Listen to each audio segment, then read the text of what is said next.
Kayla misses her father, and with her mother about to remarry a playboy who's cheating on her, her best friend Priscilla suggests they turn to her dead father for help. Using a Jailangkung, they manage to call a spirit from the dead, and her wish to break up her mother's relationship appears to be granted.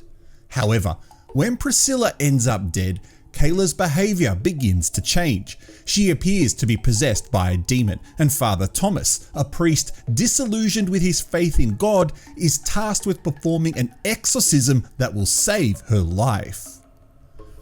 On paper, the idea of this movie sounds brilliant, right? I mean, except the fact that Catholic exorcism films are a dime a dozen, and it's a very crowded market to break into.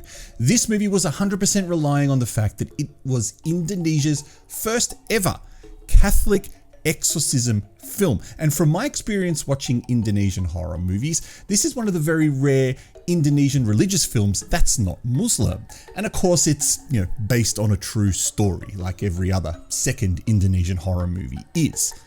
But once you get past the excitement of what this movie is, and trust me, that won't last long, what's left is a very unsatisfying film that goes from zero to exorcism in no time at all.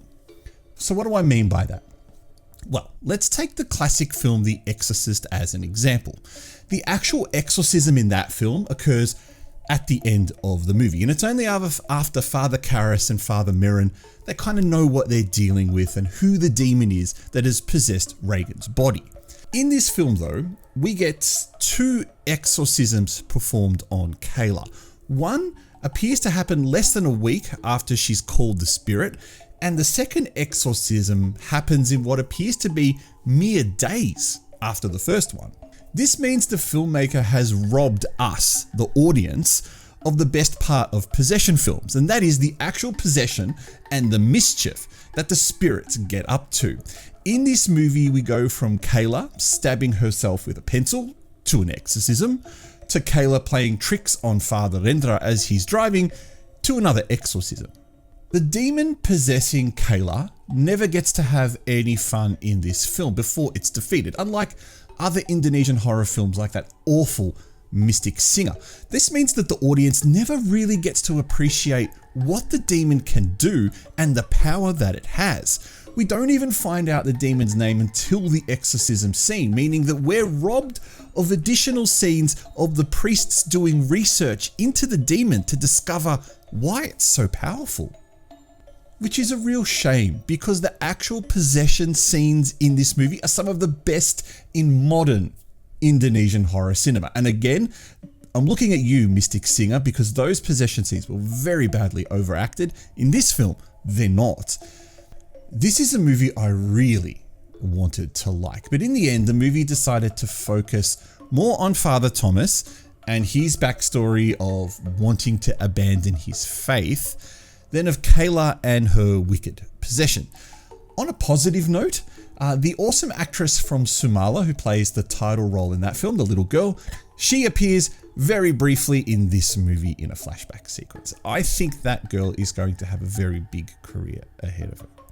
So using the patent pending ghost rating, which stands for great horror or stupid trash, this movie only gets 2 ghosts. There's far too much wasted opportunity here for the movie to be awarded with a higher score. Now, I know some of you are probably thinking, oh, it's Dan, he's going to automatically give it a 3. No, not in this case. I expected much more from a Catholic exorcism film because they are so well known in the horror circle. There are so many of them out there.